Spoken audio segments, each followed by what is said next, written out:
Coach, start us off. Alrighty.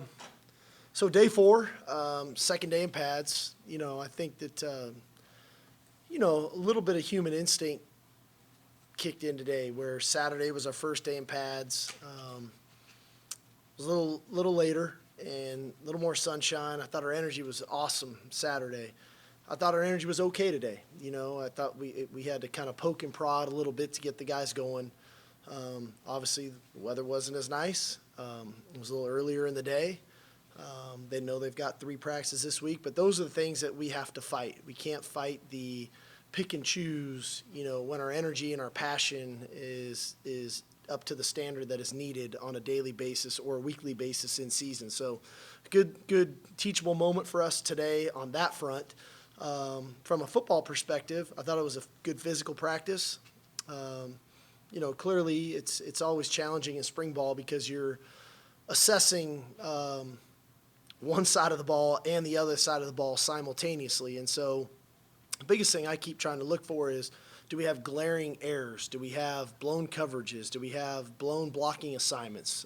Are we carrying the ball poorly? Do we have mistakes in route running or poor reads by the quarterback? And so those are things I'm looking for outside of just the result of the play, which I think that's a hard thing for us as coaches to fight, is just the result of the play, because we want both sides to play really well.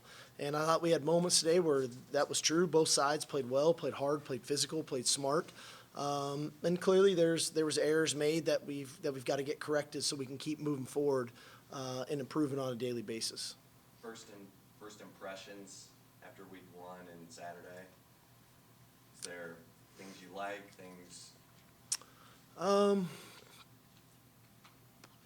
Well, I think the one thing that jumps out is, and I know this is going to change dramatically come the fall, we've just got a lot more depth on defense than we do offensively. Because of the mid-years, the majority of our mid-years were on the defensive side of the ball. So I'm monitoring our offense kind of as we go. We don't have a great deal of depth at wideout. We don't have a great deal of depth on the offensive line, obviously right now, and then really at quarterback not having Malik. So that part, just got to monitor through 4 practices now as we go, and making sure we're not just wearing these guys out. I think the second part of it is, I think defensively, I think we're playing a really aggressive brand of football right now. I think we're a lot tighter coverage-wise. But I also think our receivers are really trying to get open. I feel like a year or 2 now, they're not just running the install, running the drawings. They're actually really, working the routes and at the top of the routes to get themselves open. So there's really good competition going on there. Run game wise, I think it's, we need to keep improving offensively is, when the defense knows we're going to run it, we're having a little bit of a hard time. When we can mix it up, run and pass, offensively we have a little bit more success. And conversely, I think defensively, we've got to make sure, not just when we know they're running it, but we've got to still have the ability to play the run regardless of the situation, and then be able to adjust to the pass when that time comes. So, but, again, it's been a good first 4 days. I think for the most part, everybody's making solid strides. Some guys are just doing it quicker than others. From Saturday, big weekend, did you get everything you wanted from the scrimmage? And then also, did you get everything you wanted from who you were hosting, all the different things surrounding, having guys on campus? Yeah, Saturday was just a practice. We didn't scrimmage this past Saturday. It was our first day in pads, so it was just a normal practice. And this coming Saturday won't be a complete scrimmage. We'll have a scrimmage portion of practice, but we're still kind of in the installation phases of what we're doing. I think recruiting, as we touched on before, when you recruit high-level players, we can't get impatient because, we don't have guys just committing left and right. We could get guys to commit, but then might not be the right guys for our program. And so we're recruiting hard. I think our staff's doing a great job. Obviously we had a bunch of guys in last week. We'll have more in this weekend. And we got to make sure that we keep doing a really good job of selling our program and our university and the city of Austin, all the great things that we have to offer. our staff, our team, our culture. And over time, if we do it the right way, we'll end up signing a great class. We're in the very early stages of what we're doing, but I think we're doing it the right way, and we're progressing at the right kind of level. You mentioned wideouts. How's Nayor looked, and the Harrison kid from Hutto? Saw him make Yeah. a great catch today. But I really like Isaiah Nayor. He's a big physical guy, and I think that he, as much of anybody, really the winter conditioning really helped him. One, get acclimated to the program, but two, his body has just changed dramatically. He looks great. He's a physical player. He's probably got a little more speed than I gave him credit for when we got him. He's a competitive guy. He's a great learner. He's dedicated to what his craft is and what he's doing. So on that front, very impressed with him.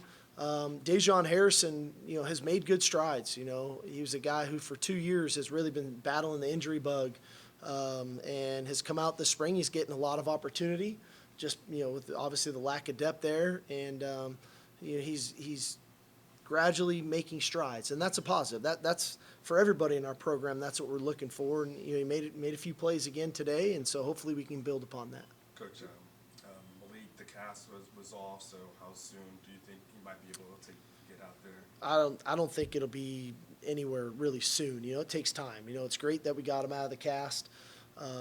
Clearly, there's some mobility things that we need to work on with him. It's a severe injury, and I give him a lot of credit for staying engaged, which is hard to do when you're not going in every practice. But he does a really good job of meetings. He's very attentive. He's very attentive on the field. I think he takes a lot of good mental reps. I think he's, anxious and excited to get going. But the worst thing we could do is rush him back and have a setback there. And so if we get him at the tail end of spring, that would be great. Just doing some routes on air and things of that nature. But more importantly, I want to make sure that he's good to go come summer and then fall camp, and away we go. Steve, you mentioned tighter coverage, on the wideouts. Is that an emphasis that you want to see more man, or what is the emphasis? Yeah, I think the emphasis is, we want to be more sticky in coverage. And whether it's a man call or a zone call or a combination of the two, we want to challenge more routes. We want to challenge more receivers, and I think we've got the players that can do it. The life of a defensive back is you might get beat. And then a lot of what I'm looking at is how they respond, especially in practice, right?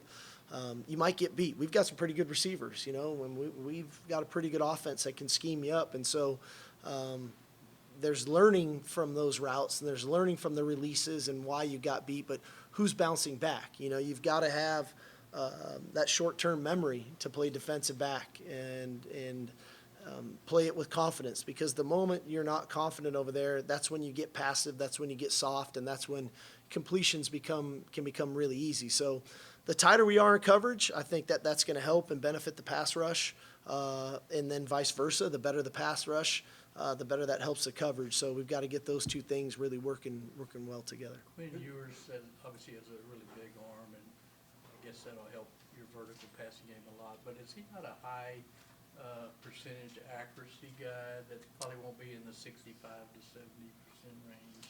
Is he more like a 50 or 55%? Or I'd be shocked, anybody that plays in our system, if you're not over 65%, you're probably not playing, So we pride ourselves on a high completion percentage, even though we drive the ball down the field. And if you start flirting with 70%, now we're starting to play really good football. I think Quinn is more than capable of doing that. More importantly, he and Hud both can throw the ball from just about every arm angle. They're both very talented that way. Their feet don't have to be perfect to remain accurate. And like anything, early in training camp or spring ball, our accuracy is probably not going to be pinpoint early on. They've been throwing in the winter, but not at a competitive level that way. And so I think as we move ourselves throughout spring ball, hopefully our accuracy and our precision of the passing game continues to improve.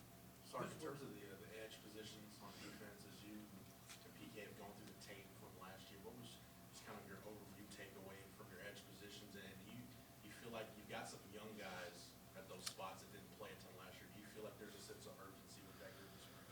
Yeah, I think so. I think one thing that stood out to me, that maybe I didn't give it enough credit for in season was the loss of Jacoby Jones last year. Jacoby was an impactful player those first 4 games, and when he got hurt against OU, I don't know if I gave it enough credit as the season went on, not having him, and then we saw the impact of having him for that last game. And so we know that that's an important position for us, and both those 2 positions. And so I think we've kind of improved our depth there, which has created healthy competition, and hopefully through competition, guys will start to rise up and play collectively at a higher level. And I think, we can't overlook the ability to defend the run at that position. It's not just about rushing the passer. It's about setting the edge of the defense. It's trying to minimize that C gap. But then it's also when you can convert to a pass rush and get those one-on-ones on tackles, tight ends, or running backs to disrupt the quarterback. At the end of the day, we're trying to affect the quarterback. I know that sack numbers are what we want, but if we can move the quarterback off the spot, if we can get him to drop his eyes to where he's not looking at the coverage, force late throws, force errant throws, those are all impactful plays for us. And so that's really what we're looking for at that position. What do you like about Jahdae Barron? I like Jade's savvy. I think he has good natural football instincts. I think that he's a very aware guy. Like, he's aware of kind of what's going on around him, and he's confident. I think he trusts his instincts, and he cuts it loose. For not a big guy, he's a very willing tackler. He's a good blitzer. And so I think he provides a lot that way. I mean, he's not 6'2" and runs 4'3", but he makes up for it with instincts and savviness and smarts, which sometimes is more effective than just being physically gifted. It's having it up top. But you had a lot of young tight ends that you liked and praised last year. How's their development going this year? Yeah. And can you also talk about bringing in, your other transfers? Yeah, it's been, I think from practice 1 through practice 4, I would say, Gunnar Helm and JT Sanders have both kind of incrementally improved, and that's a positive. The one thing is they're not where we want them yet, and so that's a good thing, knowing that we're making progress, but we're not exactly where we're at yet. They're both very talented guys, receivers, natural route runners, catching the ball. I think their comfort level kind of blocking in the C area and doing those things has, again, improved. I think it's been helpful to get pads on. And the idea is when there's issues that come up, are we making the strides next practice? And that's what I got to look at the tape for. I felt like there was a couple plays today we could have been better at that spot. We'll see. Obviously, Jaleel is a real threat in the passing game.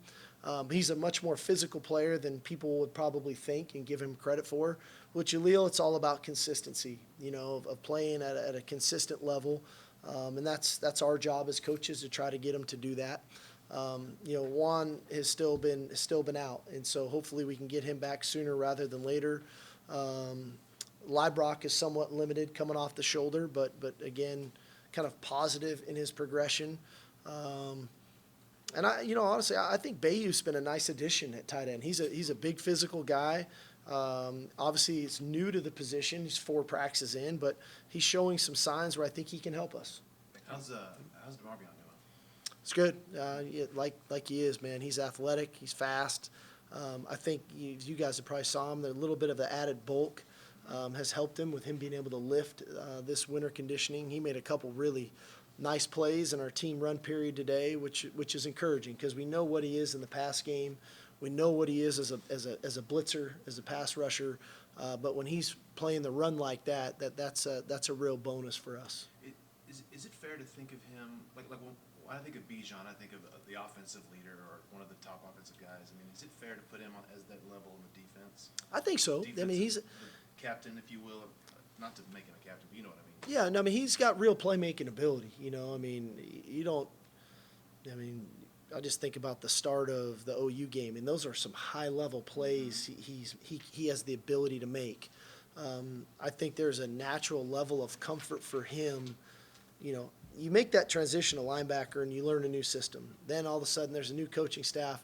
You're learning a whole nother new system, a new position coach. The guy, this is his first year of having the same position coach 2 years in a row.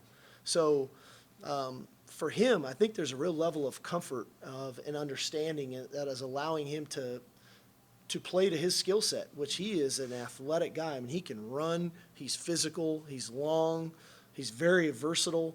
And so I think we're starting to reap the benefits of the skill set now, having year 2, same system, same coach, and a real level of comfort for him. Yeah. And We have time for 2 last ones, guys?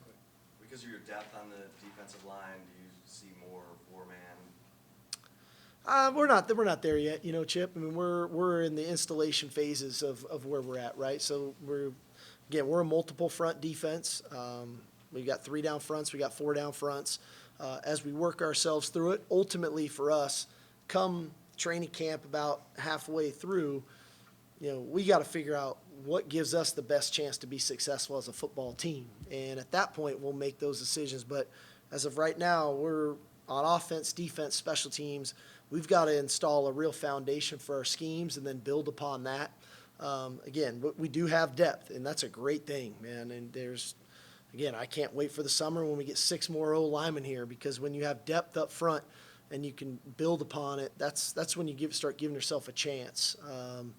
You get a guy injured, the next guy up is as good, maybe even better, and that's the positive. You talked about edge rusher. You'd love to have a guy with 10 or 12 sacks. Do you have a guy you feel like on the roster that could produce like that? I don't know. I think ultimately, collectively, I'd love our sack numbers to go up as a team. And I think that we have some really effective rushers, and not all of them are edge guys, and them having the ability and trusting their ability to do so is going to be critical for us to be the type of defense that we want to be, especially on third down. I mean, there's no secret. We were not a great third down defense a year ago, and that's a combination of things, right? That's coverage and pass rush, and the two working hand in hand together. So if we're getting better on the coverage aspect of it, and I think we're improving on the pass rush side of things, those two things coming together, our numbers on defense on third down should improve, and in turn, I think naturally our sack numbers will go up because of that.